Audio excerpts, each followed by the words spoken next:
Good morning student. आज हम बात करेंगे बेटा प्लाज्मोलाइसिस की। तो प्लाज्मोलाइसिस क्या चीज है इसके बारे में हम बात करेंगे। तो कहने का मतलब ये है कि अगर आप किसी भी प्लांट सेल को एक कोई प्लांट सेल है उसको हम प्लेस करें हाइपोटोनिक सॉल्यूशन में एंड या फिर प्लेस करें हाइपरटोनिक सॉल्यूशन में, तो किस तरीके का बिहेवियर शो करेगी उसकी हम लोग बात करेंगे। ये प्लेस है यहाँ, ठीक है। तो अगर एक प्लांट सेल को हम लोग हाइपरटोनिक सॉल्यूशन में या हाइपोटोनिक सॉल्यूशन में प्लेस कर देते हैं तो किस प्रकार का बिहेवियर उस प्लांट सेल के द्वारा दिखाया जाता है उसके बारे में हम लोग यहाँ पर बात करेंगे। आपको सबसे पहले ये दो टर्म थोड़ी सी मैं आपको क्लियर कर देती हूँ। हाइपोटोनिक सॉल्यूशन का मतलब क्या होता है, यहाँ पे सॉल्वेंट ज्यादा होता है, सॉल्वेंट ज्यादा और सोल्यूट कम, ठीक है। हाइपरटोनिक सॉल्यूशन में क्या होगा, सॉल्वेंट कम सोल्यूट ज्यादा। तो समझने का मतलब सॉल्वेंट से आप यहाँ पे वाटर भी लगा सकते हैं कि हाइपरटोनिक सॉल्यूशन जो होंगे वहां पे पानी के अंदर सोल्यूट कम होगा, हाइपरटोनिक सॉल्यूशन में वाटर की अमाउंट सोल्यूट के मुकाबले काफी कम हो जाती है, ठीक है। तो ये दो टर्म आपको देखनी है, हाइपोटोनिक और हाइपरटोनिक। अब आपको एक चीज अगर आपने कभी पढ़ी हो ऑस्मोसिस, थोड़ा सा उसका भी मैं बताऊंगी आपको यहाँ, हालांकि वो आगे डिटेल में आएगा। बस यहाँ पे आप इतना समझ लीजिए कि पानी जो है, जो वाटर है या जिसको आप सॉल्वेंट भी बोल रहे हो, वो अपनी हाई कंसंट्रेशन से लो की तरफ मूव करता है, ठीक है। वाटर और solvent always move from its high concentration to low concentration. यहाँ पे जहां पे पानी ज्यादा है वहां से लो कंसंट्रेशन ऑफ वाटर की तरफ वो चलेगा। या आप इसको ऐसे भी लिख सकते हो, क्योंकि आपको ये पता है जहां पे पानी की कंसंट्रेशन हाई है वहां पे सोल्यूट कैसा होगा, लो। जहां पे पानी की कंसंट्रेशन लो है वहां पे सोल्यूट कैसा होगा, हाई, ठीक है। तो इसका मतलब क्या हुआ, ऐसे भी आप इसको बोल सकते हो कि सोल्यूट की लो कंसंट्रेशन से हाई कंसंट्रेशन की तरफ चले या वाटर की हाई कंसंट्रेशन से लो कंसंट्रेशन की तरफ चले। तो आपको मैं यही सजेस्ट करूंगी बेटा, आप लोग सिर्फ एक चीज याद कर लो, हाई टू लो। आपकी बुक्स में ऐसा लिखा मिल सकता है, इसलिए मैंने आपको ये बता दिया कि वो solvent always moves from its high concentration to low concentration, ठीक है। ये चीज आपको मैंने बता दी। अब आप देखिए जरा, आपने एक प्लांट सेल है उसको आपने हाइपोटोनिक सॉल्यूशन में रख दिया। कहने का मतलब है कि प्लांट के बाहर जो पानी है वो ज्यादा है और प्लांट सेल के अंदर जो पानी है वो क्या है, कम है। अब आपको बड़ी अच्छे से पता है वाटर मूव फ्रॉम इस हाई कंसेंट्रेशन टू लो, तो पानी सारा क्या जाएगा, सेल के अंदर जाना शुरू कर देगा, ठीक है। तो सेल धीरे धीरे फूलना शुरू कर देगी, लेकिन ये फटेगी नहीं। क्यों नहीं फटेगी, क्योंकि इस सेल के बाहर, आप सबको मैंने बताया है प्लांट सेल होती है तो उसके बाहर क्या होती है, सेल वॉल होती है। सेल वॉल हमने कल ही पढ़ा है। तो सेल वॉल पाई जाती है और ये सेल वॉल जो होती है ये प्रिवेंट कर लेती है इस प्रेशर को, यानी कि यहाँ पे जो पानी इकट्ठा, पानी अंदर चला गया ना, उस वजह से जो एक फुलावट आई है, टर्गर प्रेशर जो होता है उसको काउंटर कर दिया जाता है, किससे, सेल वॉल के प्रेशर से। तो वॉल प्रेशर, अगर मैं आपको बोलूं दीवार को धक्का मारो, आप दीवार को धक्का मार रहे हो, साइमल्टेनियसली दीवार भी आपको पुश करती होती है। ऐसा नहीं कि वो आपको धक्का मार के गिरा देगी, बट इक्वल फोर्स होते हैं। तो ना तो दीवार हिलती है ना आप उसको रेसिस्ट कर पाते हो। तो इस तरीके से यहाँ पे भी होगा और सेल फटेगी नहीं। ये तो हुआ अगर आपने सेल को हाइपोटोनिक सॉल्यूशन में रख दिया, ठीक है, यानी सेल फूल जाएगी लेकिन फटेगी नहीं। तो ये हमारा प्लाज्मोलाइसिस का केस नहीं था, ये सिर्फ समझाने के लिए था। अब मैं बात करती हूँ कि अगर आपने इस प्लांट सेल को हाइपरटोनिक सॉल्यूशन में रखा तो क्या होगा। अगर आपने इस सेल को हाइपरटोनिक सॉल्यूशन में रखा तो क्या होगा। तो मैं एक प्लांट सेल आपको बना देती हूँ यहाँ पे। जैसे ये प्लांट सेल है, सेल वॉल है बाहर, ये उसका सेलुलर कंटेंट है, ठीक है। एज्यूम कर लो इसके बाहर जो सॉल्यूशन है वो कैसा है, हाइपरटोनिक है। हाइपरटोनिक का मतलब क्या, अभी मैंने थोड़ी देर पहले आपको बताया था, यहाँ पे पानी की कंसेंट्रेशन कम हो जाएगी, किसके मुकाबले, सेल के मुकाबले। सेल में पानी ज्यादा, बाहर के मीडियम में पानी क्या है, कम। तो अब आपको मैंने बताया था पानी कहाँ से कहाँ चलेगा, हाई से लो की तरफ चलेगा। तो पानी जो है सेल से बाहर आना शुरू कर देगा, ठीक है। और इस चीज को हम लोग बोलते हैं लिमिटिंग प्लाज्मोलाइसिस। क्या बोलेंगे बच्चों इसको? Limiting plasmolysis. तो इस तरीके से मतलब आप समझिए कि आपका जो प्लाज्मोलाइसिस का प्रोसेस है वो स्टार्ट हो गया है। अब आप देखिए जरा,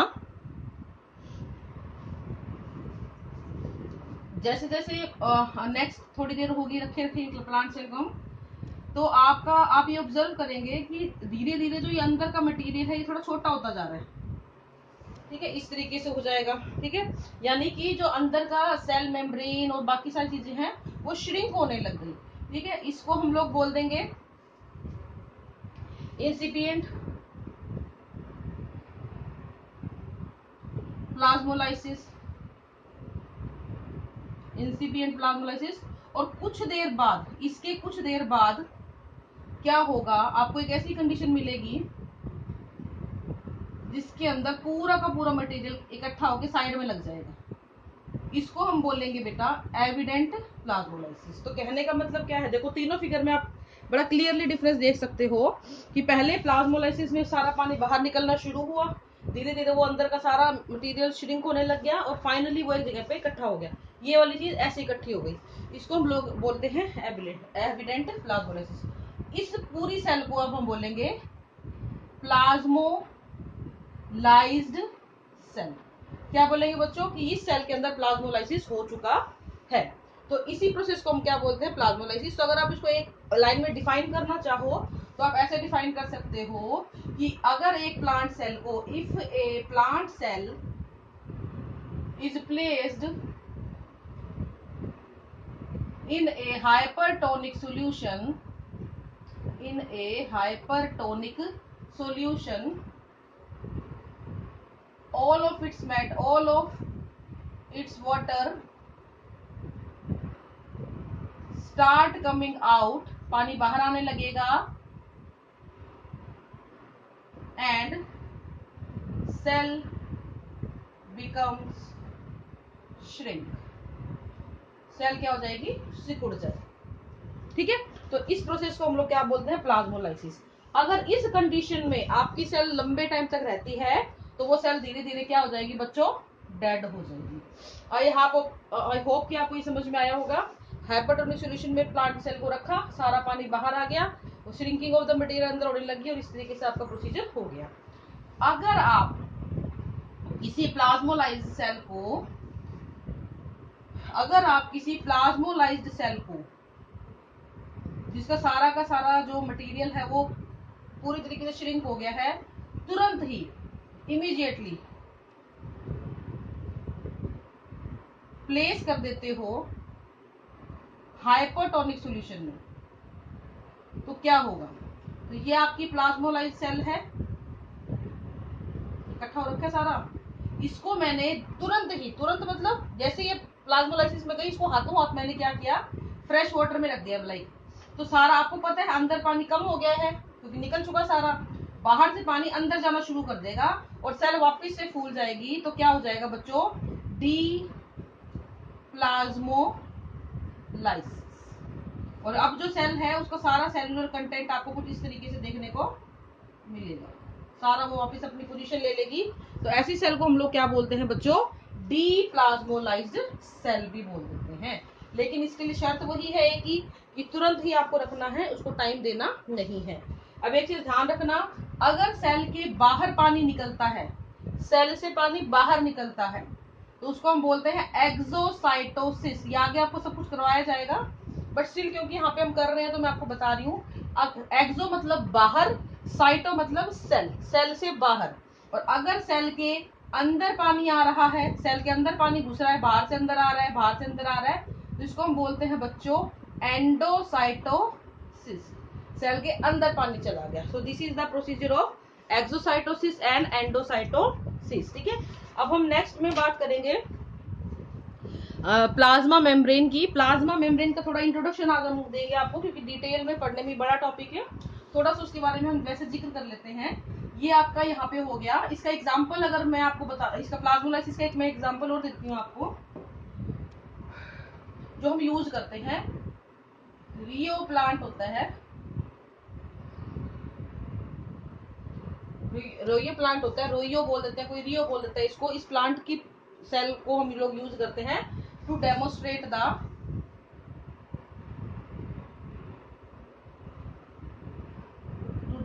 द प्लाज्मोलाइसिस।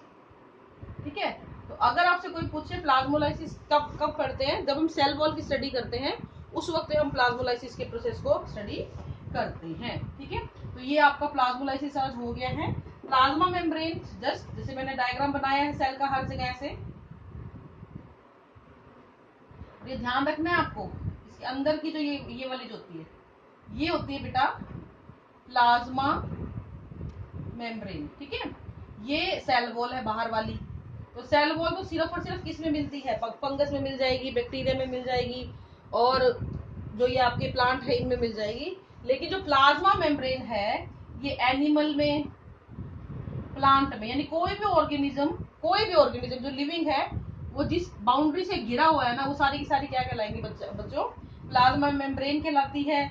इसको आपको किसी बुक में प्लाज्मा लेमा मिल सकता है, आपको बायो मेम्ब्रेन मिल सकता है। तो इस प्रकार से कई वर्ड यहाँ पे आपके लिए देखे जा सकते हैं। तो बेसिकली प्लाज्मा मेम्ब्रेन को अगर मैं डिफाइन करना चाहूँ तो ये एक ऐसी मेम्ब्रेन है जो कि किसी भी सेल के जितने भी सेल्यूलर कंटेंट होते हैं उन सबको घेरे हुए रहती है, उन सबको घेरने का काम ये करती है। ये रखा है सभी सेल्यूलर कंटेंट को, और इन सेल्यूलर कंटेंट की बाउंड्री है, सिर्फ बाहर नहीं, सेल के अंदर भी जितने सेल ऑर्गेनेलीज हैं, क्योंकि यूकेरियोटिक सेल के जो भी कोई ऑर्गेनेलीज है उनकी जो बाउंड्री वॉल है वो भी किसकी बनी होती है, सेल मेम्ब्रेन की, या प्लाज्मा लेमा बोल दो, बायो मेम्ब्रेन बोल दो, प्लाज्मा मेम्ब्रेन बोल दो, ये सभी नाम किसके हैं, इसी के हैं। ठीक है, यहाँ पे 2-3 टर्म्स मैं आपको समझाऊंगी जो आपको काम आएंगे आगे, तो मैं यही समझा देती हूँ। एक होती है बच्चों परमिएबिलिटी, ये शायद हमने कल भी बात की थी। Permeable,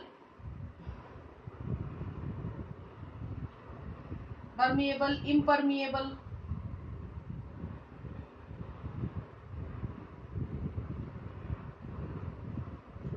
selectively permeable. देखो सुनने में तो सारी एक जैसी लग रही है, और सेमी परमिएबल, लेकिन फर्क बहुत है। ठीक है, 4 टर्म है, परमिएबल, इम्परमिएबल, सेलेक्टिवली परमिएबल और सेमी परमिएबल। परमिएबल का मतलब है उसके अंदर ये एक ऐसी वॉल या ऐसी लेयर जिसके आर पार सब कुछ जा सके, एक ऐसी लेयर जिसके आर पार सब कुछ जा सके। ठीक है, इम्परमिएबल कैसी होती है, जिसके आर पार कुछ भी जा नहीं सकता। ठीक है, आर पार नहीं जा सकता। सिलेक्टिवली परमिएबल, नाम से समझ लो सिलेक्ट करती है कि ये पानी को तो जाने देगी, लेकिन सॉल्वेंट को तो जाने देगी, पर कुछ सिलेक्टेड सोल्यूट को जाने देती है। मतलब सारे सोल्यूट नहीं जा सकते, पानी तो चला जाएगा लेकिन सभी सोल्यूट्स को नहीं जाने देगी, सिलेक्टेड सोल्यूट्स को जाने देगी। सेमी परमिएबल सिर्फ पानी को जाने देगी या सॉल्वेंट को जाने देगी, नो सोल्यूट अलम। तो ये कुछ टर्म्स है जो आपको पता होनी चाहिए, तो मैं दोबारा बता देती हूँ। परमिएबल में सभी चीजें आर पार हो सकती हैं, all the solvent and solute can pass through a membrane, यहाँ पे कुछ भी क्रॉस नहीं कर पाएगा। सिलेक्टिवली परमिएबल में सॉल्वेंट और कुछ सिलेक्टेड सोल्यूट आर पार हो सकते हैं, और सेमी परमिएबल में सॉल्वेंट तो जा सकता है लेकिन सोल्यूट यहाँ पे अलाउड नहीं होता है। तो ये जो चीजें हैं ये चारों ही प्लाज्मा मेम्ब्रेन की खासियत होती हैं, इनके बारे में हम और ज्यादा डिटेल में आगे पढ़ेंगे। So this is all for today. Thank you and have a nice day.